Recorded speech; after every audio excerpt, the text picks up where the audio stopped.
नमस्कार। हम आज जानेंगे मोक्ष के बारे में कि असल में मोक्ष होता क्या है। कई लोग कहते हैं कि मोक्ष मतलब जन्म मृत्यु से बंधन से छूटना। कई लोग कहते हैं कि मोक्ष मतलब मरने के बाद जो विधि करती है उसको मोक्ष कहते हैं। असल में मोक्ष क्या है? मोक्ष को ही आत्मज्ञान कहते हैं। सबसे पहली बात हम ये जान लेते हैं कि मोक्ष को जानने का मार्ग क्या है।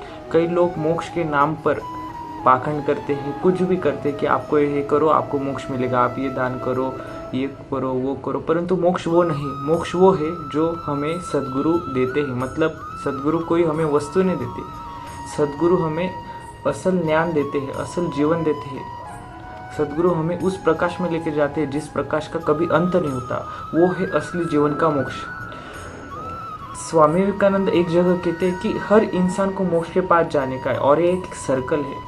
मतलब आज मैंने ऐसे कर्म किए, अगले जन्म में मैं बिल्ली बना, कुत्ता बना, मतलब कोई भी प्राणी बना, कुछ भी बना, पर मुझे कभी ना कभी उस मोक्ष के पास जाना ही है, उस मार्ग। मतलब कोई व्यक्ति इस सर्कल घूम रहा है तो कभी उसे उस सर्कल घूमता रहेगा, कई जन्म लेता रहेगा, पर उसको कभी ना कभी उस सेंटर के पास जाना ही है। मतलब उसके खुद को पास जाना ही है। मतलब जो व्यक्ति अगर भक्ति कर रहा है, अगर उसे इस जन्म में मोक्ष नहीं मिला तो उसे अगले जन्म में जल्दी मोक्ष मिल जाएगा, क्योंकि उसने पिछले जन्म में भक्ति की हुई है। परंतु मैटर ये नहीं कि वो पिछले जन्म में इंसान था तो अगले जन्म में वो इंसान ही बनेगा।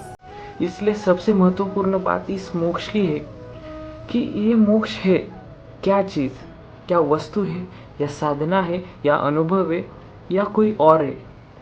सबसे पहली बात, ये मोक्ष जो है वो एक ऐसी अवस्था है, ये सिर्फ वर्तमान है, इसे कुछ नहीं, इसको जीने की चीज़ कहते हैं। जो व्यक्ति इसमें जीता है वही मोक्ष है।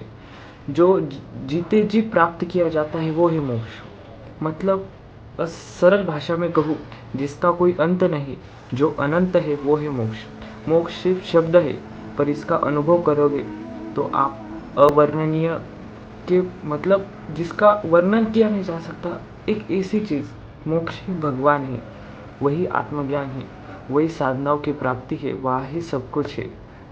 इसलिए इस मोक्ष को जानने का मार्ग सिर्फ सद्गुरु है। अगर आपको कोई सद्गुरु आत्मज्ञान के बारे में बता रहा है तो प्लीज़ उनके पास जाइए। हमारा मार्ग भी आत्मज्ञान देने का ही लोगों को। अगर आपको आत्मज्ञान चाहिए तो आप वैसे अपने अंदर से वो मांगनी करें, अपने अंदर से वो सद्गुरु से मांगो। मतलब उनको बताओ कि मुझे क्या चाहिए, अंदर से आत्मा को बताओ। आपको कहीं ना कहीं से तो मार्ग मिलेगा मोक्ष का। क्योंकि ऐसा कभी नहीं हुआ कि आपने जो चीज़ पाने की कोशिश की और प्रकृति ने वो देना नहीं चाहा। आपकी जितनी तीव्रता होगी आपको उतनी तीव्रता से मिलेगा। इसलिए इस मोक्ष को हम अगले वीडियो में भी जानेंगे कि असल में मोक्ष की प्राप्ति कैसे करें। इसलिए सबसे पहले अपनी भक्ति, अपनी श्रद्धा दृढ़ रखो।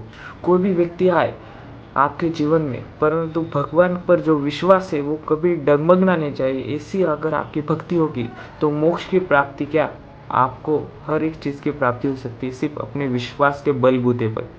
इसलिए विश्वास इतना रखो भगवान पर कि कोई भी आ जाए, कोई भी आ जाए, ये मोक्ष मुझे जीते जी ही चाहिए। मैं अभी आपको यही चीज़ बता रहने वाला हूँ कि इस वीडियो का मेरा ये उद्देश्य है कि आपके मन में कहीं ना कहीं ये चीज़ रहे कि मैं सालों से भक्ति कर रहा हूँ, पाठ पूजा कर रहा हूँ, मैं मूर्ति पूजा कर, जो कुछ मैं पूजा पाठ कर रहा हूँ, क्या मैं एक क्षण के लिए भी भगवान के लिए रोया हूँ? क्या मुझे एक क्षण के लिए लगा कि भगवान क्या है मुझे जानना है? आपने भले जीवन में बहुत सारी चीज़ें की हो, परंतु भगवान को जानना ये बहुत बड़ी चीज़ है।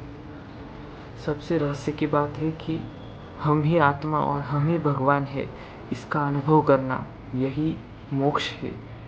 और भक्ति से इसकी शुरुआत होती है, वो भी परिशुद्ध भक्ति, ना ही मूर्ति पूजा, ये स्फूर्ति पूजा होती है। कण कण में भगवान देखना, यही भगवान की पूजा है। आगे जानेंगे हम मोक्ष के बारे में। धन्यवाद। राधे राधे।